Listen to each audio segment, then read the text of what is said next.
Selamat datang di channel Cik Gentar, jangan lupa subscribe dan klik tombol loncengnya, agar Cik Gentar bisa tumbuh besar dan tidak jadi anak kecil terus, terima kasih. Bab 150. Namun, Yo Fredmi tidak menghentikan David melakukan ini, dia hanya merasa sedikit tak tertahankan, jadi dia berkata kepada David dengan suara rendah, "Kakak David, Zhao Xingfang dan aku adalah teman sekelas. Kamu, jangan ambil foto-foto ini, bisakah kamu mempublikasikannya?" "Tentu saja aku tidak akan mempublikasikannya, alasan mengapa aku mengambil foto-foto ini hanyalah bukti untuk polisi," kata David kepada Yo Fredmi. Jadi Yo Fredmi berhenti berbicara, dia hampir dihancurkan oleh Zhao Xingfang, seorang teman kuliah perempuan. Sekarang dia telah menderita pembalasan seperti itu, dia pantas mendapatkannya. Hanya saja pemandangan seperti ini terlalu mengasyikkan untuk seorang gadis seperti Yo Fredmi yang tidak memiliki pengalaman manusia. Melihat reaksi Yo Fredmi, David juga merasa hampir selesai, jadi dia berkata padanya, "Fredmi, ayo pergi." "Ah, ayo pergi seperti ini? Lalu apa yang mereka?" Yo Fredmi buru-buru bertanya pada David, kata David. "Biarkan mereka melanjutkan di sini dulu. Zhao Xingfang akan bangun sebentar lagi, dan dia akan memanggil polisi," kata David. "Ah, akankah dia benar-benar memanggil polisi?" Yo Fredmi bertanya dengan rasa ingin tahu. Tentu saja, karena pria ini telah menjadi anjing gila, dan dia hanya bisa menyiksanya seperti orang gila. Jika dia ingin bertahan hidup, satu-satunya pilihan adalah memanggil polisi. David menjelaskan, lalu berkata, "Ini adalah disebut anjing pemakan anjing." Ketika David mengatakan ini, dia merasa bahwa deskripsinya kurang tepat, dan dia berkata, seharusnya disebut pria dan wanita anjing. Ini adalah deskripsi yang sangat tepat untuk mereka. "Kakak David, kamu berhenti bicara, ayo cepat." Yo Fredmi benar-benar tidak ingin menghadapi adegan pria dan wanita anjing, jadi dia buru-buru mengatakan ini pada David. Baiklah.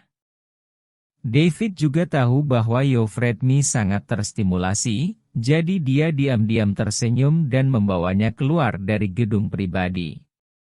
Seperti yang dikatakan David, setelah sekitar 20 menit, Zhao Xingfang bangun, dan kemudian menemukan bahwa pria berwajah hitam itu sedang melemparkannya. Awalnya, Zhao Xingfang tidak ingin melawan, tetapi dia menemukan bahwa kamera sepenuhnya ditujukan padanya, dan pria besar berwajah hitam itu melemparkannya seperti anjing gila panggilan telepon. Adapun apa yang terjadi kemudian, pria berwajah hitam dan Zhao Xingfang dibawa pergi oleh polisi, dan kemudian polisi melakukan penyelidikan di tempat, mengikuti petunjuk, dan menyegel perusahaan keuangan. Dan setelah Zhao Xingfang memanggil polisi, David sudah pergi dengan Yo Fredmi. "Fredmi, mengapa kamu meminjam uang dengan cara ini?" Setelah David dan Yo Fredmi pergi, mereka menemukan seseorang di jalan terdekat sebuah kursi duduk turun. Lalu bertanya seperti ini. "Ini, aku." Yo Fredmi membuka mulutnya, tetapi dia tidak berani mengatakannya, wajahnya yang cantik memerah, dan ekspresinya tampak agak kaku dan gelisah. "Fredmi, apakah kamu mengalami kesulitan?" Melihat penampilan Yo Fredmi, David samar-samar menebak bahwa dia pasti mengalami kesulitan besar, kalau tidak dia tidak akan melakukan hal yang berisiko seperti itu. Bagaimanapun, dia selalu menjadi gadis yang baik. Ya. Yo Fredmi mengangguk, masih malu untuk berbicara. "Fredmi, kamu dan aku adalah rekan kerja, dan kamu milikku. Aku memperlakukanmu seperti saudara perempuanku sendiri, jadi katakan saja ada apa." Jika aku bisa membantumu, aku pasti akan membantu. David hanya berkata kepada Euphridmi. Sebenarnya, ini ibuku. Kondisinya semakin parah, dan dia perlu segera mengumpulkan uang untuk operasi. Tapi biaya operasinya tidak cukup. Aku tidak kenal siapapun, dan aku tidak punya rumah atau mobil. Saya sudah lama tidak bekerja, dan saya telah menabung. Saya tidak punya banyak uang, jadi saya benar-benar tidak punya pilihan selain meminjam uang dengan cara ini. Mata Euphridmi memerah ketika dia mengatakan ini.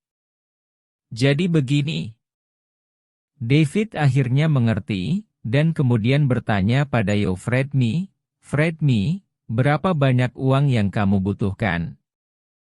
Dokter yang merawat memberitahuku bahwa seluruh operasi akan menelan biaya lebih dari 300.000 yuan. Siapkan uangnya segera, dan persiapkan untuk operasi ibu saya besok. Jika saya melewatkan waktu ini, kondisinya akan menjadi sangat serius, dan kemudian, tidak akan ada obatnya. Euphridmi sangat cemas ketika dia kata ini mulai menangis. Saya tidak menyangka akan jatuh ke dalam jebakan, dan Bogi itu sebenarnya hanya memberi saya 200.000, karena 100.000 adalah deposit, dan sekarang dia sudah menjadi seperti itu, dan sisa 100.000. Saya tidak bisa menaikkannya sama sekali. Sekarang, Fredmi, jangan khawatir, aku akan menemukan jalan untukmu. Melihat penampilan menyedihkan Euphridmi, David tidak tahan, dan dia memutuskan bahwa dia harus menemukan cara untuk membantu orang semacam ini. Pria yang berhati gadis. Kakak David, kamu menyelamatkanku, dan aku akan berterima kasih padamu sepanjang hidupku, tapi aku akan menemukan cara untuk mengumpulkan uang sendiri.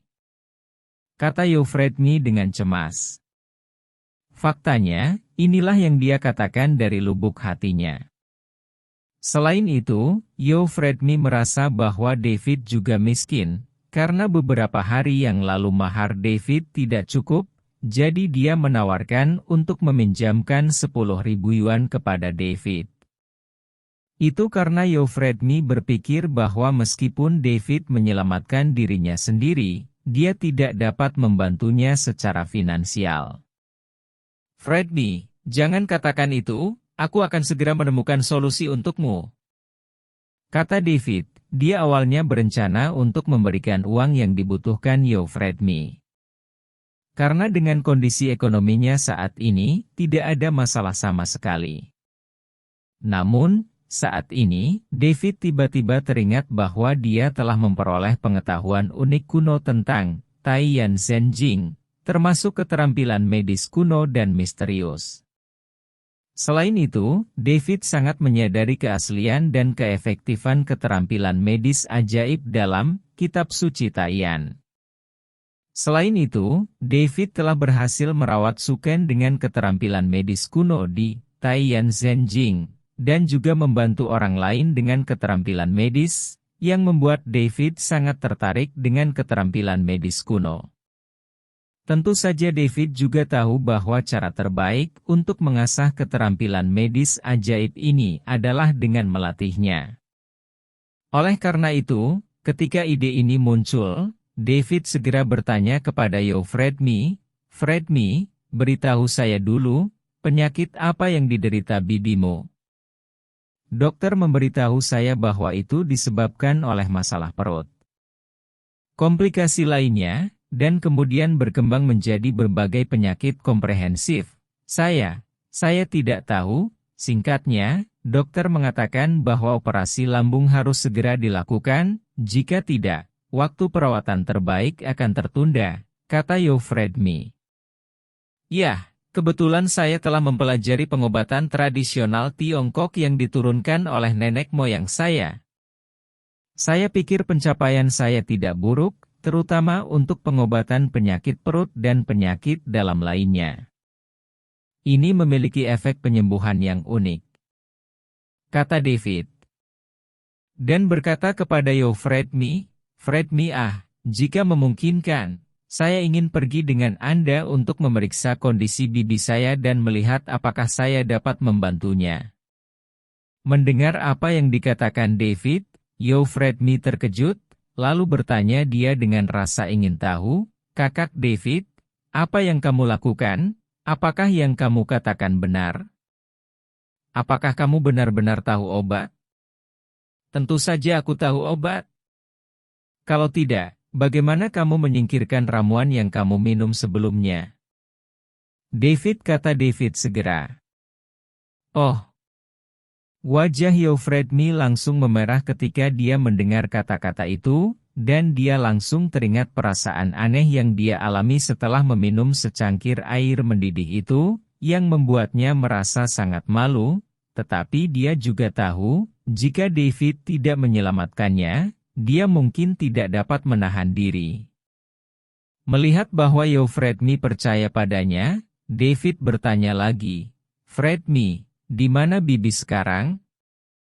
"Ibuku, dia masih di kamar sewaan yang kita sewa," Fredmi buru-buru menjawab. "Dalam hal ini, bawa aku menemuinya segera." David segera berkata kepada Fredmi. "Ini, Kakak David, kamu benar-benar dapat menyembuhkan penyakit ibuku?" Fredmi ragu-ragu lagi. Lagi pula, kondisi ibunya sangat parah sehingga harus dioperasi, jadi dia harus lebih berhati-hati. "Aku tidak bisa menjamin kesembuhan 100%, tapi aku yakin." "Nah, jika aku benar-benar tidak bisa mengetahuinya, masih ada waktu untuk mengirim bibiku ke rumah sakit. Jika kamu kekurangan uang, aku akan melakukannya, juga menemukan jalan untukmu." David berkata begitu. "Kalau begitu, terima kasih, Saudara David." Fredmi segera mengungkapkan rasa terima kasihnya. "Fredmi, kamu tidak harus bersikap sopan." David mengatakan ini kepada Fredmi, dan bertanya padanya, "Di mana kamu tinggal dengan bibimu?" Sebenarnya, meskipun Fredmi berasal dari departemen David, tapi untuk jujur saja, David tidak mengenalnya dengan baik. Karena pada saat itu, satu-satunya pikiran David ada di Alicia Amanda. "Jalan Tua Jianghua," jawab Fredmi dengan sedikit malu. "Oh, saya pernah mendengar tentang Jalan Tua Jianghua, tempat itu cukup jauh dari daerah perkotaan, dan saya dengar sepertinya akan segera dibongkar.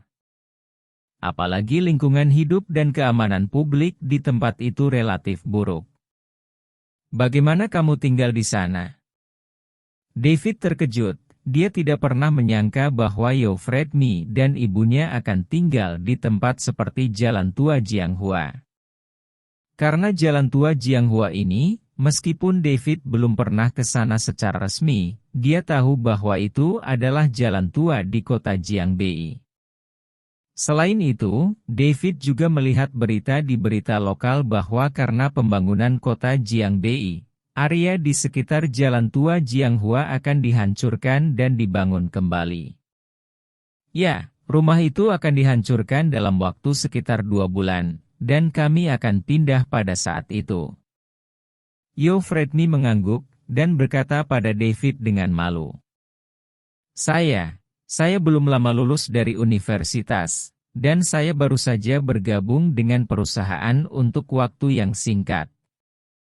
Sewa rumah di kota Jiangbei mahal, dan saya tidak punya banyak uang, dan ibu saya lemah dan sakit. Tidak mudah baginya untuk mendukung pendidikanku. Sewa di Jalan Tua Jianghua murah, jadi kita hanya bisa menyewa di sana dulu."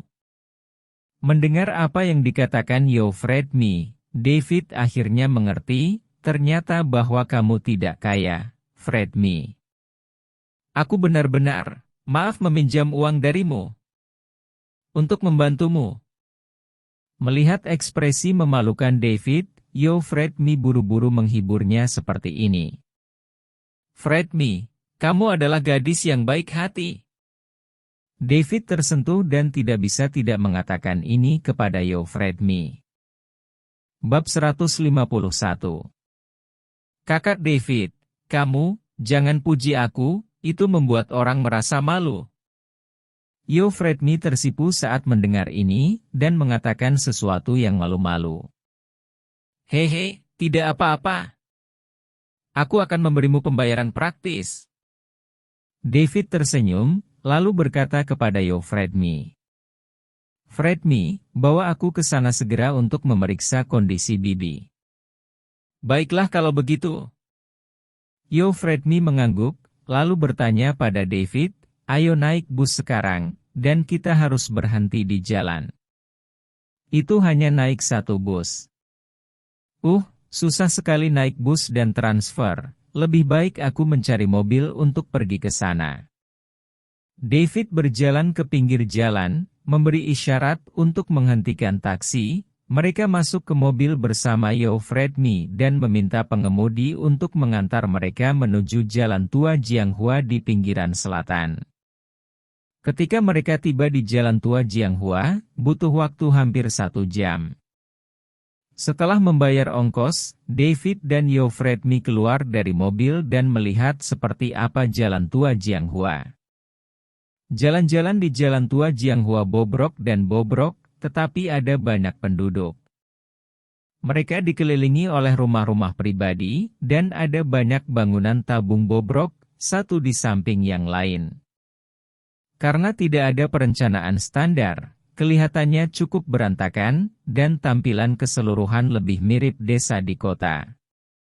David mengikuti Euphrame di sepanjang jalan berlubang dan berjalan jauh ke jalan lama. Sudah lewat jam 8 malam, tapi lampu jalan di kedua sisi jalan belum dinyalakan, hanya ada sedikit pejalan kaki, dan sedikit toko yang buka. Kakak David, di depan adalah tempat tinggalku, kata Euphrame sambil menunjuk ke depan. David menoleh dan melihat sebuah rumah pribadi 1 lantai tua di depannya. Sepertinya sudah ada sejak lama. Ini adalah rumah yang kamu sewa. Apakah bibi ada di sana? Apakah kamu ingin menelepon pintu? David buru-buru bertanya pada Euphrame. Tidak perlu, aku punya kuncinya sendiri. Euphrame berkata begitu, lalu mengeluarkan kunci dari dalam, melangkah maju untuk membuka pintu, dan masuk bersama David. Setelah masuk, David menemukan bahwa sebenarnya ada halaman kecil di dalamnya, dengan beberapa kabel tetap menarik pakaian di atasnya untuk dikeringkan, dan berjalan lebih jauh ke dalam, ada 2 kamar berdampingan, ada dapur kecil sederhana yang dibangun. Di kamar mana bibi tinggal? David bertanya pada Euphrame. Yang di sebelah kiri, tapi saat ini, ibuku harus istirahat, kata Euphrame, lalu berkata, Kakak David, duduk di kamar dulu, dan aku akan membangunkan ibuku nanti. Tidak apa-apa. David mengangguk, dan mengikuti Euphrame ke kamar di sebelah kanan.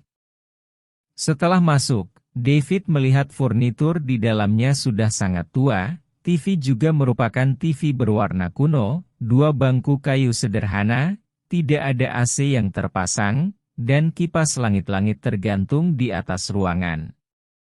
Dan ada tempat tidur kayu kecil di sudut, meja kecil di samping tempat tidur, komputer laptop tua di atas meja, dan banyak buku di sampingnya.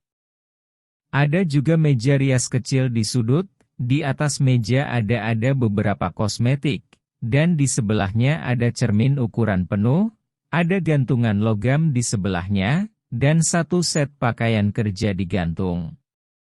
Melihat semua ini di dalam ruangan, David tahu bahwa kehidupan Euphrame benar-benar tidak baik, setidaknya secara finansial.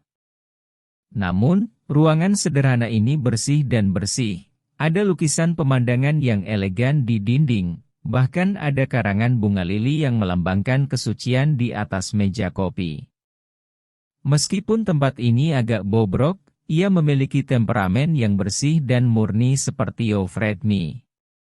Kakak David, biarkan aku membuat obat dulu, karena ibuku akan bangun dan minum obat selagi panas. Tolong tetap di sini selama sebentar, bertemu. Euphrate tersenyum sedikit malu. Oke. David mengangguk dengan tergesa-gesa. Jadi Euphrate berbalik dan meninggalkan ruangan, dan sibuk di dapur di luar. David sedikit bosan di kamar, jadi dia berjalan ke meja kecil dan membolak-balik buku di atasnya. Kemudian, dia menemukan bahwa sebagian besar buku di atas meja kecil adalah desain iklan dan buku bahasa asing, dan ada banyak catatan yang dibuat dengan pena arang hitam. Jelas bahwa Euphrate masih belajar dan dia adalah seorang gadis pekerja keras.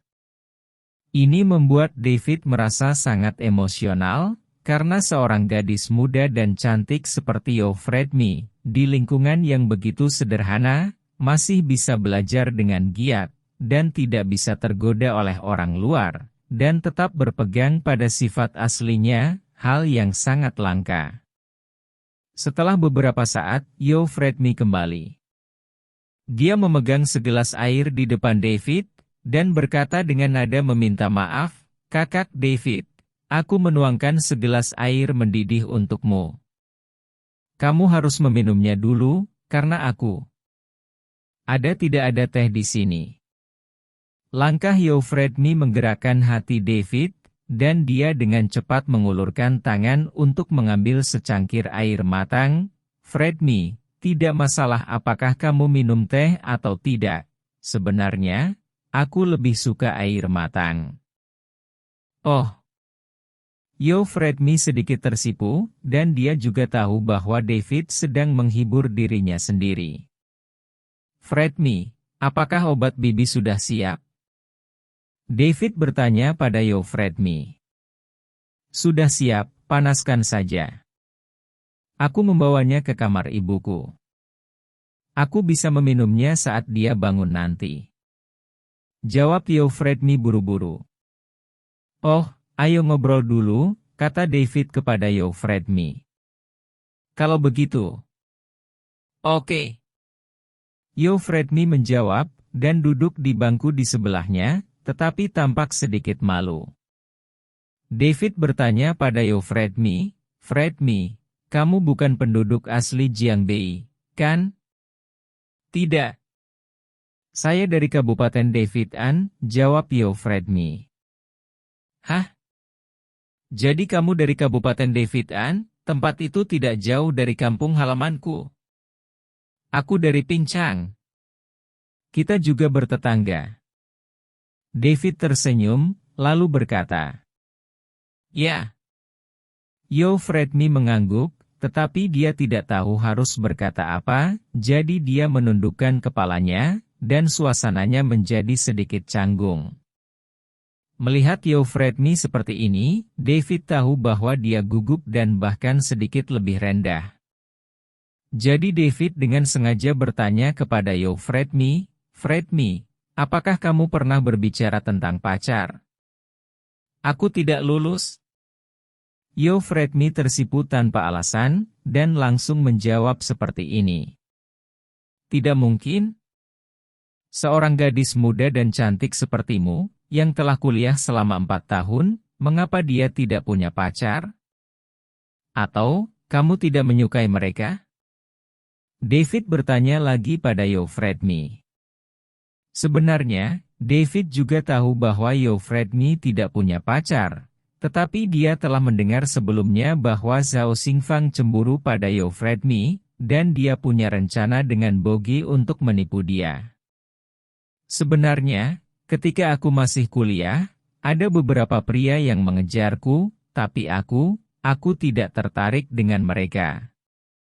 Euphrate tersipu lagi dan berkata, "Bukannya aku tidak ingin berbicara, tetapi anak laki-laki itu semua tertarik dengan sosok dan penampilan saya. Tidak ada yang benar-benar peduli dengan saya. Selain itu, kondisi keluarga saya tidak terlalu baik, dan ibu saya sakit lagi. Saya khawatir studi saya akan terganggu. Tertunda dan saya harus menjaga ibu saya, jadi saya belum membicarakan tentang pacar. Oh, Fredmi, kamu sangat cantik dan berbudi luhur, berbakti dan baik hati, dan kamu pasti akan menemukan yang baik pria yang mencintaimu di masa depan. David buru-buru menghibur Fredmi. Terima kasih, Saudara David, kata Fredmi dengan wajah memerah. Hehe, apa yang aku katakan itu benar. Melihat Fredmi pemalu, David mengubah topik pembicaraan, ngomong-ngomong, Fredmi, di mana ayahmu? Ayahku telah meninggal selama bertahun-tahun. Fredmi tidak bisa menahan perasaan sedih ketika mendengar ini. Oh, maaf, Fredmi, aku hanya peduli padamu jadi aku menanyakan pertanyaan ini. Melihat suasana hati Fredmi yang tiba-tiba menjadi tertekan, David berkata dengan tergesa-gesa. Tidak apa-apa, saya hanya. Ketika saya menyebut ayah saya akan memikirkan beberapa kejadian di masa lalu. Kata Fredmi. Apa yang terjadi di masa lalu? Bisakah kamu memberitahuku tentang itu? David bertanya pada Fredmi seperti ini. Faktanya, Fredmi dari Departemen Kreatif, David biasanya memperlakukannya sebagai adik perempuannya, tetapi dia tidak mengenalnya dengan baik. Melihatnya dalam situasi seperti itu sekarang, hidup sebenarnya jauh lebih sulit daripada awalnya, jadi saya merasakan simpati yang dalam dan ingin membantunya. Aduh. Sangat sulit untuk menjelaskan masalah ini. Fredmi mendesah pelan saat mendengar kata-kata itu, lalu berbicara dengan David. Ternyata meski keluarga Fredmi tidak terlalu kaya, tapi juga seorang keluarga kaya. Ayahnya adalah seorang sopir truk, dan ibunya mengelola toko kelontong dengan bisnis yang layak. Keluarga beranggotakan 3 orang ini dapat hidup dengan baik. Namun, ada keadaan yang tidak terduga. Ketika Fredmi berada di tahun kedua sekolah menengahnya, sebuah kecelakaan tiba-tiba mengubah segalanya. Ayahnya mengalami kecelakaan mobil yang serius dalam perjalanan pulang untuk mengambil barang. Karena cederanya sangat serius dan pelakunya tidak pernah ditemukan, tidak ada kompensasi yang dapat diperoleh.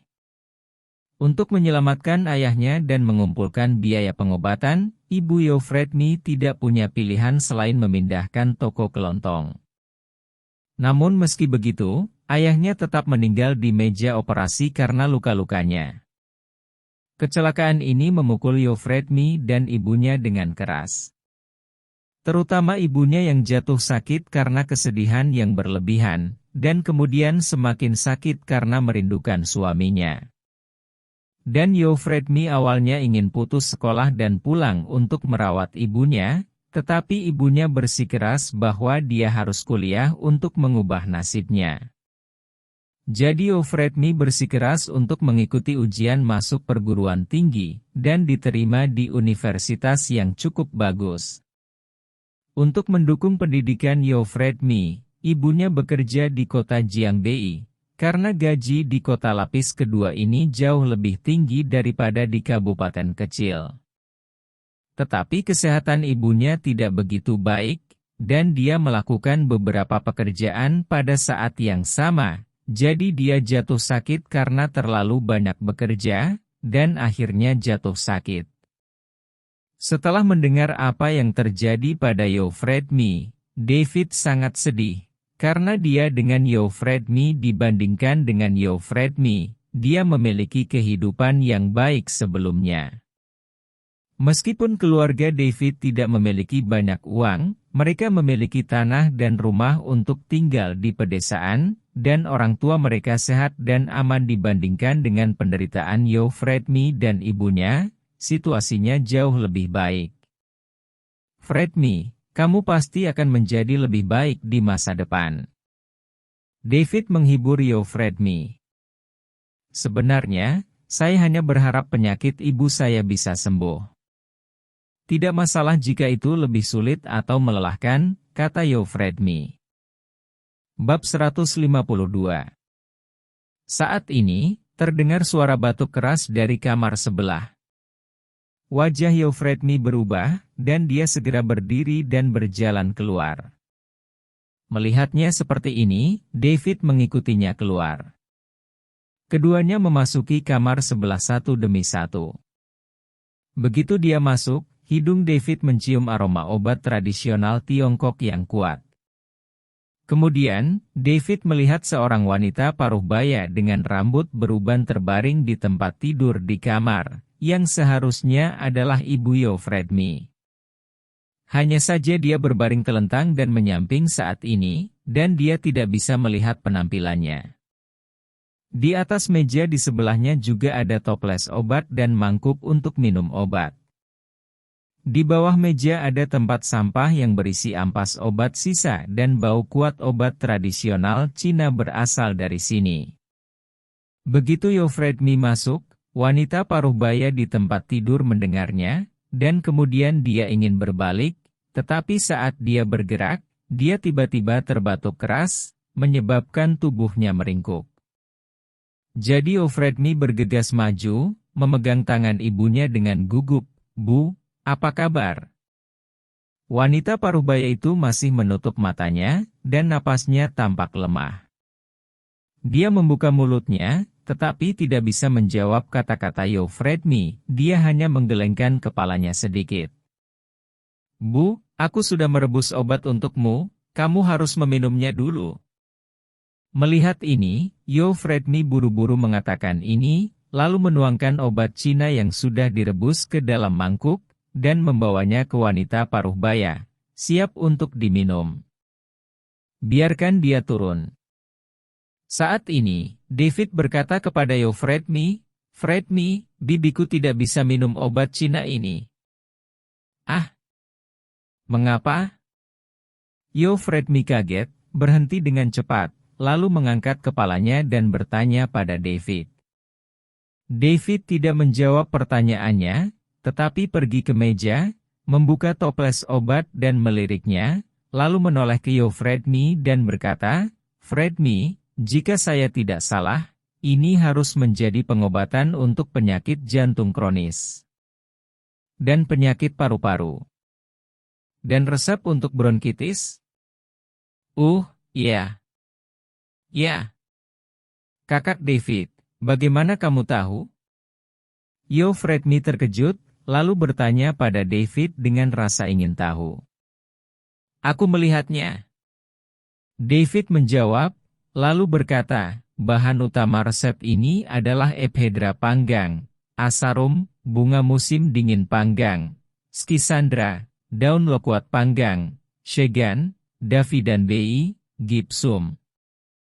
Setelah menyebutkan nama dari sekumpulan obat tradisional Tiongkok, David bertanya kepada Euphridmi lagi, "Fredmi, apakah jamu ini ada dalam resepnya?" Euphridmi buru-buru menemukan resep kekuningan di lemari di sebelahnya. Melihat lebih dekat, lalu menjawab kaget, "Ya." "Kakak David, ramuan obat dalam resep ini persis sama dengan apa yang kamu katakan. Kamu, bagaimana kamu tahu resep ini?" Tanyanya, "Resep ini pasti sudah digunakan setidaknya selama 2 tahun?" "Ya." Resep ini diresepkan oleh seorang dokter pengobatan Tiongkok tua yang terkenal di rumah sakit pengobatan tradisional Tiongkok Jiangbei lebih dari 2 tahun yang lalu. "Ya," dia berkata begitu meskipun penyakit ibu saya tidak dapat disembuhkan sepenuhnya, selama dia tetap meminumnya dalam waktu yang lama, kondisinya dapat sangat lega, kata Euphridmi dengan tergesa-gesa. Dokter Cina tua itu hanya setengah benar." David mengatakan ini, lalu menggelengkan kepalanya. Setelah minum obat sesuai resep ini, efeknya bagus untuk tahun pertama, tapi tidak cocok selama lebih dari 1 tahun. Jika Anda terus meminumnya, itu akan berbahaya bagi pasien. Apa? Apa yang terjadi? Yo Fredmi tertegun. Karena dalam resep ini ada beberapa obat herbal yang tidak cocok untuk penggunaan jangka panjang. Yang disebut obat itu beracun 3 titik. Jika terlalu banyak mengonsumsi obat herbal tersebut, akan menyebabkan tubuh pasien menumpuk racun, dan kemudian menyebabkan masalah lain, misalnya, itu akan memperburuk batuk, asma, dan semakin lama, semakin jelas jadinya. David menjelaskannya seperti ini, dan kemudian berkata kepada Yo Fredmi, jadi, Bibi tidak bisa minum obat ini lagi. Oh, oke. Yo Fredmi mendengar bahwa David tidak hanya bisa mengenali resepnya, tetapi juga menganalisisnya. Dia lugas, jadi dia langsung mempercayainya, dan meletakkan kembali mangkuk obat di atas meja. Wanita paruhbaya itu juga mendengar kata-kata David, dia sedikit membuka matanya, dan hendak bertanya padanya, tapi terbatuk keras lagi. Yo Fredmi buru-buru melangkah maju untuk menepuk punggungnya, lalu menoleh dan bertanya pada David dengan suara rendah, "Kakak David, bisakah aku menyusahkanmu? Pertama-tama bantu ibuku untuk melihat apa yang terjadi." Melihat lebih dekat, saya menemukan bahwa kulit wanita paruhbaya telah berubah menjadi ungu karena batuk yang hebat barusan, dia mengalami kesulitan bernapas, dan dia jatuh ke keadaan setengah pingsan, dan napas yang dihembuskannya sangat lemah. Kering dan kurus, ada beberapa pembengkakan di perut bagian bawah. David mengerutkan kening, karena dia tahu bahwa kondisi wanita paruhbaya itu memang cukup serius. Jadi David mengulurkan tangannya lagi, menekan denyut pergelangan tangan wanita paruhbaya itu, menutup matanya sedikit, dan dengan hati-hati merasakan denyut nadinya. Sekitar 2 menit kemudian, David membuka matanya. "Kakak David, Mai ibu bagaimana situasinya?" Yo Fredmi bertanya pada David dengan gugup ketika dia melihat David membuka matanya. Kondisi Bibi lebih rumit. Pertama-tama, jantungnya tidak terlalu baik, dan kemudian karena kelelahan jangka panjang dan terlalu banyak bekerja, dia memiliki masalah serius pada fungsi hati dan ginjal. Selain itu, dia kekurangan gizi, dan tenaga serta darah sangat tidak mencukupi. Ki masuk ke dalam tubuh, mengakibatkan bronkitis kronis, dan kombinasi dari faktor-faktor ini menyebabkan kondisinya saat ini. David menjelaskan diagnosisnya. "Kakak David, situasi yang kamu sebutkan mirip dengan apa yang dikatakan oleh dokter pengobatan Tiongkok kuno di rumah sakit pengobatan Tiongkok. Ibuku, apakah ada yang bisa kamu lakukan untuk situasinya?" Yo Fredmi bertanya dengan gugup lagi. "Aku bisa menyembuhkannya?" David berkata kepada Yo Fredmi dengan tegas. "Benarkah? Kakak David, bisakah kamu benar-benar menyembuhkannya?" Yo Fredmi terkejut ketika mendengar ini, dan buru-buru bertanya pada David. "Tentu saja. Ini hanya 2 langkah." Jawab David, lalu berkata, "Belum terlambat. Aku akan membantu Bibi dengan langkah pertama pengobatan sekarang." "Membutuhkannya. Apakah Anda ingin mempersiapkan perawatan?" Yo Fredmi buru-buru bertanya pada David seperti ini. "Langkah pengobatan pertama tidak memerlukan persiapan apapun, atau suntikan atau obat-obatan. Saya bisa melakukannya dengan kedua tangan," kata David dengan tenang. "Ah, bagaimana kamu mengobatinya hanya dengan tanganmu?" Mata Yo Fredmi membelalak, karena dia belum pernah mendengar metode pengobatan yang dikatakan David. "Mengapa, Fredmi, apakah kamu tidak percaya?" David dengan sengaja bertanya pada Yo Fredmi. "Ini. Jika orang lain mengatakannya, saya mungkin tidak mempercayainya, tetapi saudara David, saya Saya ingin mempercayainya, kata Euphrate setelah ragu-ragu sejenak. Hehe, hanya karena kepercayaanmu, aku pasti akan menyembuhkan Bibi. David tersenyum, lalu berkata kepada Euphrate, Fred, bantu Bibi untuk berbalik dan membelakangiku. Oh. Euphrate buru-buru mengangguk, lalu membantu wanita paruh baya itu, dan membalikkan tubuhnya sehingga punggungnya menghadap David. David segera mencondongkan tubuh ke depan, menyalurkan ki sejati dari dantiannya, dan mengumpulkannya di telapak tangannya. Kemudian, David merentangkan telapak tangannya dan menekannya pada dua posisi penting titik akupuntur Bai Hui di atas kepala wanita paruh baya dan titik akupuntur Mingmen di belakang masing-masing, dan mengirimkan energi sejatinya. Tubuh wanita paruh baya itu bergetar, dan dia hanya merasakan dua napas panas mengalir ke tubuhnya, satu ke atas dan satu ke bawah, seperti dua aliran udara. Kedua aura itu menyebar dengan cepat di tubuh wanita paruh baya, mengikuti sirkulasi ki dan darah, mengalir dengan cepat di sepanjang meridian, dan setelah beberapa saat, mereka berkumpul bersama dan berubah menjadi satu aura, yang menjadi semakin panas.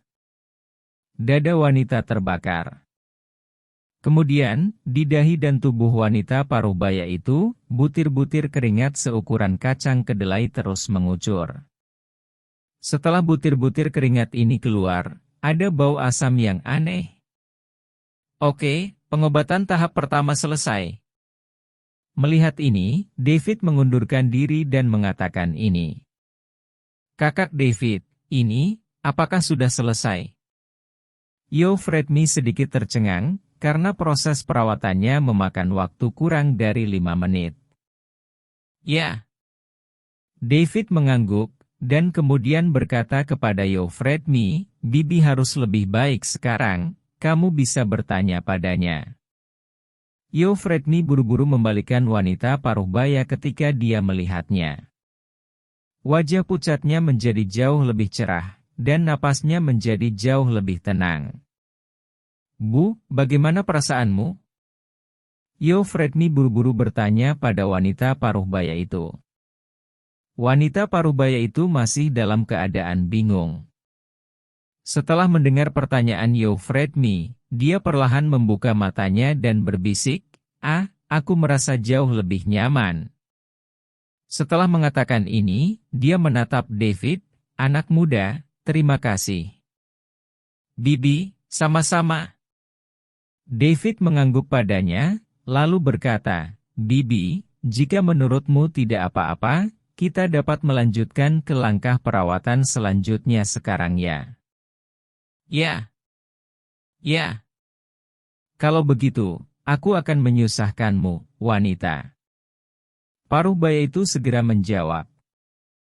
Karena pengobatan tahap pertama barusan telah sangat meringankan kondisinya, dia sangat percaya pada keterampilan medis David. Bibi, kamu harus minum banyak air sebelum melanjutkan ke langkah perawatan selanjutnya. David tiba-tiba berkata kepada wanita paruh baya itu. Minum banyak air. Kakak David, berapa banyak yang ingin diminum ibuku? Euphrate yang berada di sebelahnya buru-buru bertanya. Ya. David berpikir sejenak, dan berkata, mungkin, minum sampai kamu muntah. Ini, mengapa kamu minum sampai muntah? Euphrate tertegun lagi. Ini, aku tidak tahu bagaimana menjelaskannya padamu untuk sementara. David harus mengatakan sesuatu yang samar-samar seperti ini, dan kemudian berkata kepada Euphrate, Fred, jangan khawatir, aku punya alasan untuk melakukan ini, kamu masih cepat dan bersiap-siap. Karena langkah perawatan selanjutnya membutuhkan kecepatan yang relatif cepat. Oh, saudara David, berapa banyak air yang cukup? Euphrate buru-buru bertanya. Kamu tidak perlu merebus airnya, cukup gunakan air ledeng biasa. David mengingatkan Euphrate. Baiklah kalau begitu. Aku akan bersiap-siap sekarang. Fredmi tidak bertanya lagi. Dia tahu bahwa David pasti punya alasan untuk melakukannya, jadi dia berbalik dan berjalan keluar. Setelah beberapa saat, Fredmi membawa sepiring air ledeng dari dapur.